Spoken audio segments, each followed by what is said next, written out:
चलेलू त गौआ के नहर लागेलू। ए संवर को तू तो साँचो में जहर लागेलू। ए संवर को तू तो साँचो में जहर लागेलू। ए संवर को तू तो साँचो में।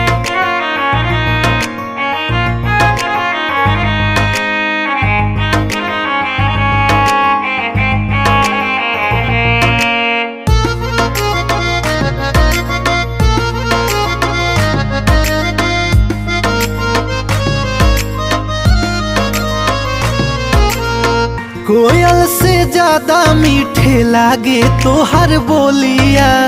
सब गुण से भरले बाणे राम जी तोहर झोलिया।